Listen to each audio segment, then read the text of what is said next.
these plays are so important is because regardless of your political beliefs, where you stand, your way of life, it's probably in the audience, everyone is probably so different in no matter what they do, but it kind of allows us to go beyond that and just basically everyone, the whole audience together in a darkened room, able to watch these human emotions and these real human struggles play out. Order up, I'm high on the menu.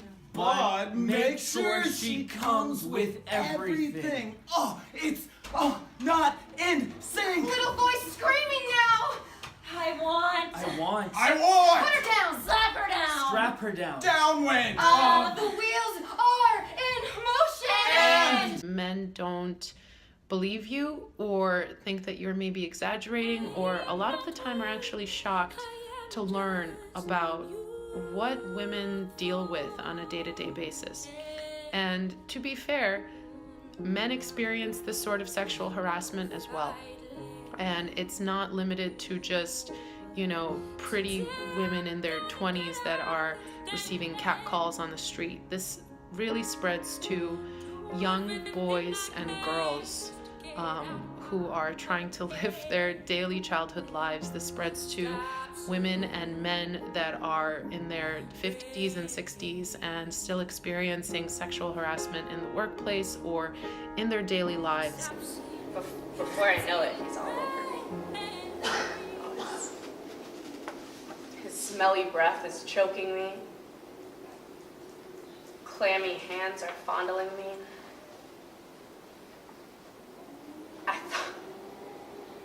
I thought for sure he was gonna rape me. What saved me is someone knocked on the door and startled him. So he jumped up and I ran out of there like a bat out of hell. Just thinking about it now makes me cringe. It's such a relevant, movement and topic in conversation today in so many different industries and across the world. So I was really excited when I heard about this project. Doing these plays have been so amazing, hearing about other people's ideas. Being able to think about, do I ever, act that way? And have I ever acted that way? And if so, how can I reprimand that? How can I do better? And I think it's so important to continually be in conversation about these questions. Being a part of this play in particular, it was so terrifying to me when I first read it. Probably the most terrifying play I've ever read. Because it's just so brutal and it doesn't apologize for anything. So now I have to smash your face in. Aren't you afraid? Of course, yes. You never look afraid. I'm a receptionist. It's hard to stop hitting someone who's just standing there looking normal. And apparently there is a hashtag movement where women tell their stories. Yeah, I'll show you on my new phone at Bridge. To be honest, the world isn't a perfect place. And they're not educated enough about this. I don't believe any of us are. I think our education system needs to change, and I think it needs to grow and evolve. I know that, human beings need to be taught what's right and wrong. What if I get raped? Raped? You heard how he talked. You heard what he said about all the women he raped or tried to. That has got nothing to do with you. We don't even know if it's true. 1 out of every 4 girls gets sexually assaulted in college. That's a fact. And I think it's really important that we're doing plays about the Me Too movement, because I think it's a time that a lot of deeply buried stuff is coming to the surface for people personally and collectively, and I think that the theater is a really good place in which to process it and start some dialogue around it. Once Upon a Time's Up takes from the folktale of Cinderella and I think introduces the conflict of Prince Charming as a sort of charlatan, which results in his accidental death when Cinderella is forced into a position where she has to use physical self-defense. You didn't take no for an answer. I tried to get him to stop, but he wouldn't. At some point, my shoe fell off, so I used that to push him off, and, well, there you go. So hashtag #MeToo is more than just a hashtag to me now, especially after the show.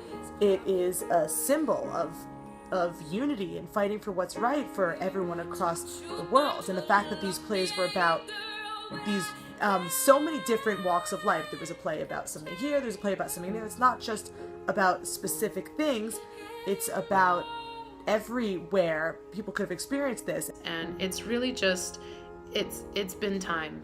It's been time to really get rid of this kind of attitude towards people.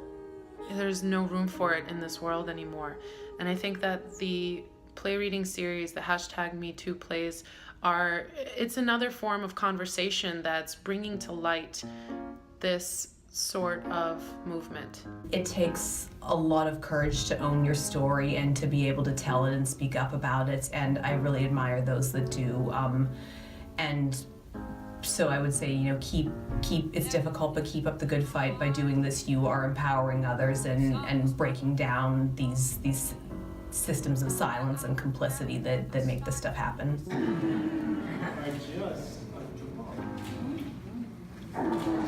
Speak to your manager.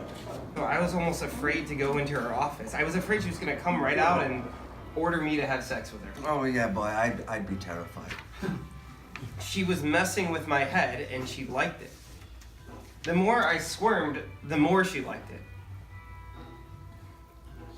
And then this morning, it finally happened. That sexual harassment is someone leveraging power in a way that's inappropriate, and that it's complex, and that people get away with it partly because when you read these men, usually men, responding to sexual harassment, which what they almost always say is, I never attacked anyone. And they have this idea that if there's no physical force, that coercion didn't happen. So what I want to say is that you can coerce somebody in ways that are not physical, in ways that have to do with leveraging power and leveraging job opportunities. And that's wrong. So that's what I want people to take away from it, in that sense that it's not always a physical coercion. There's a power coercion, and also that it also matters how we respond to it, as both as victims and as witnesses. And so I'm very happy that people are speaking up more, and I don't like when people are condemned because they take so long to say something. It's not easy to say these things that has happened to them. It's not easy to show proof all the time. It's not easy to say, yes, this happened to me too, you know, and that's why I think this Me Too congregation came together, to show that there's a supportive system, that you're not the only one alone, that it has happened to you, it happened to me, it happens to our sister and our brother who was right next to us, you know, and so I do have a lot of hope that there might be a change. It's necessary. It's time. Too many of us have experienced pain and trauma and have to live with it all the time. Too many of us have lost friendships and relationships and have been put into really difficult positions at work because they're not being treated fairly. So I really truly believe in this movement, and I think that we all need to stand up and bring our voices together. And we all need to continue speaking about this, because this is not going to end with just one simple artistic project. It's not going to end with one conversation. However, we can try to end it. We have to begin somewhere. It starts now. The world isn't a perfect place, and it's a pretty brutal place. And I think that it's really crucial that it's all coming out. And I think it's great that it's all coming out so we can make a better world and better circumstances and better experiences for everybody. You do right by that poor woman. You do whatever you have to do to get the army off her. If there were other women, you'd have to understand. You understand. I know. But believe this. If you don't, I'll turn you in myself. But listen to me. I'm your husband!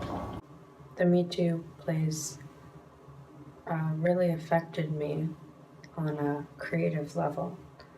I was able to look back on, I didn't really have a choice about it, how to delve into the character, and also just witnessing and the interactions between the characters in the other plays.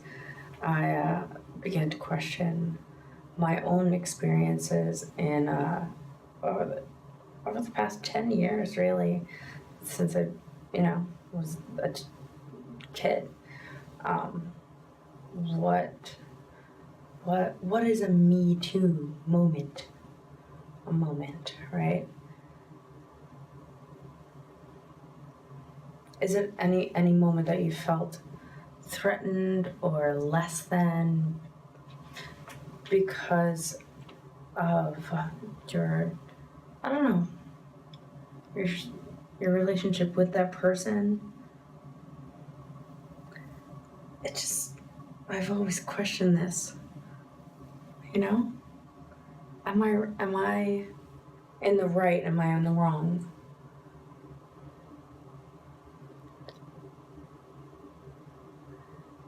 It's so important to have a platform to which people can talk about this, because there is no answer. There's a million answers, and we all need to hear each other's answers and each other's stories.